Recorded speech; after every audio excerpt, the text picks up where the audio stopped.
O texto de hoje, de certa forma, continua a nos trazer um pouco da reflexão que a gente tinha no domingo passado, só que com alguns acréscimos. No domingo passado, a gente, ainda dentro desse quadro, né, da Epifania, né, pensando, refletindo as manifestações de Deus, como Deus se manifesta, se revela, como ele é visto, compreendido, domingo passado a gente estava vendo um pouquinho sobre Deus se revelando, se manifestando através de nós. E isso também aparece de novo hoje.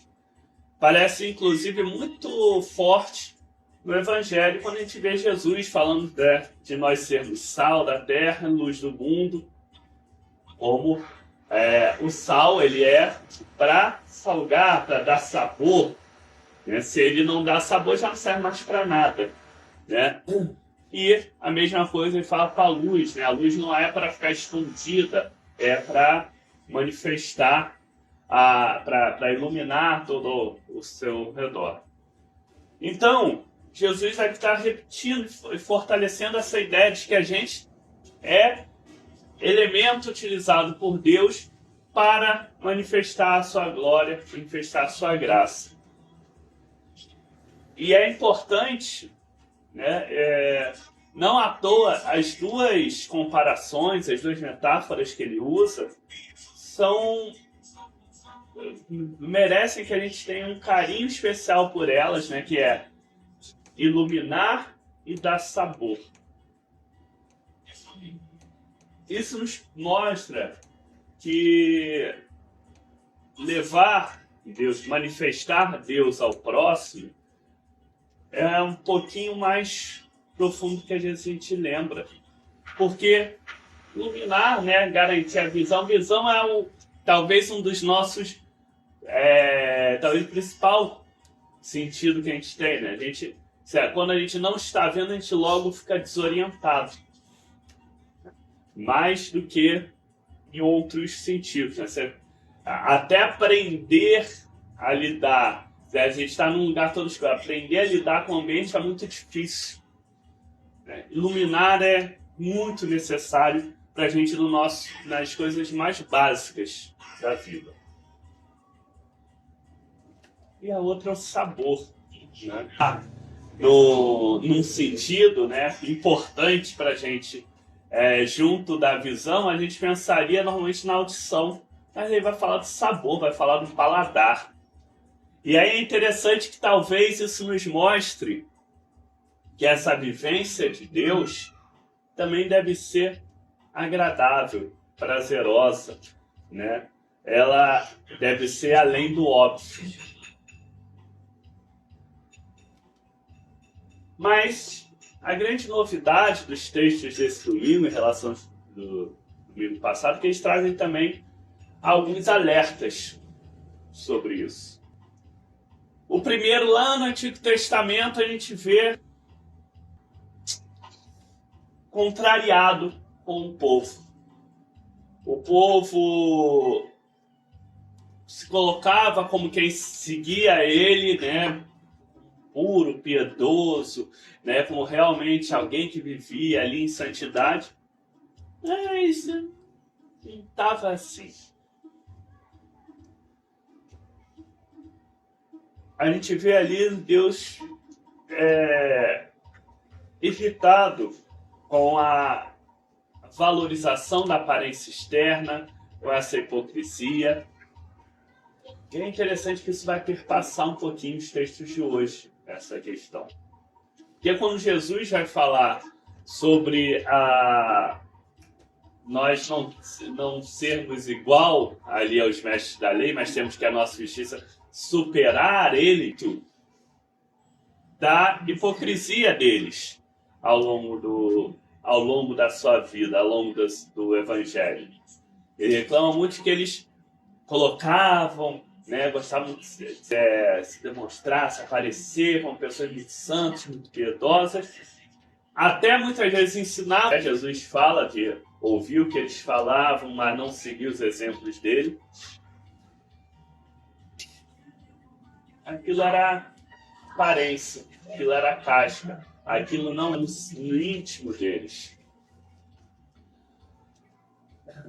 apóstolo Paulo também vai caminhar. E aí, é importante a gente pensar o seguinte, e aí vale a gente pensar até no cântico que a gente cantou para acalmar o evangelho. Da hipocrisia, da soberba, da aparência sobre a essência, né? Sobre o que é realmente, é que se a gente deve ter espaço de Deus se manifestar em nós e através de nós, quando nós achamos que já estamos muito lá, quando a gente acha que a gente já está, não, que a gente já está tudo que precisa, que nós somos extremamente maravilhosos, a gente não deixa espaço para Deus agir. E aí a gente espaço para Deus agir em nós e através de nós começamos a ser um sal, nós começamos a ser, né, uma luz escondida, que é como se nem existisse ali. E aí a coisa vai desandando. A grande complementação que a gente tem no dia de hoje é isso. Sim, Deus vai se manifestar e vai agir em nós e através de nós, para os outros. Mas, para isso, a gente tem que deixar espaço. E aí vale a pena a gente pensar, né, que esse tempo da Epifania, que é uma extensão após o tempo do Natal, que justamente a história do Natal começa, né, a gente vê, né, muito marcante, logo no início dela, o que não havia espaço para eles.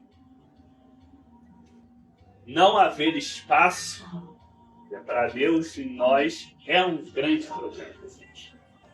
É por isso que a humildade verdadeira é importante. É por isso que normalmente, via de regra, a gente, alguns domingos ainda não, tal, não são datas mais festivas, mas via de regra a gente está fazendo a confissão dos pecados, a gente vira e mexe, está relembrando que nós temos as nossas próprias fragilidades, que faz parte da nossa condição humana. Mas veja que o que mais está incomodando Deus, em todos esses textos, não é a própria fragilidade humana, mas é tentar varrer ela para baixo do tapete com uma aparência de perfeição. Reconhecermos as nossas limitações, reconhecermos o que temos ainda para caminhar, não só é bom, como é necessário. E aí sim, reconhecendo que ainda há espaço em nós para agir, Deus vai agir. Lembremos sempre que Jesus era muito questionado, às vezes, sobre as pessoas com que ele escolhia andar, mas era justamente isso. Ele falava, né, quem precisava do médico é quem está doente, não é quem está curado. Essas nossas próprias doenças, nossas próprias limitações, não há o que Cristo fazer em nós. Então, é necessário, é importante fazer isso. Né? Se a gente consegue trabalhar, tudo continua na mesma. Né? Só caminha quem percebe que tem caminho à frente. Então, que possamos nós recordarmos que a ação de Deus em nós, através de nós, é real, é necessária, é presente, mas que para isso a gente precisa também abrir um espacinho dentro da gente para ele trabalhar, para ele estar presente, e a gente tem que estar disposto a isso. Que Deus nos abençoe. Amém.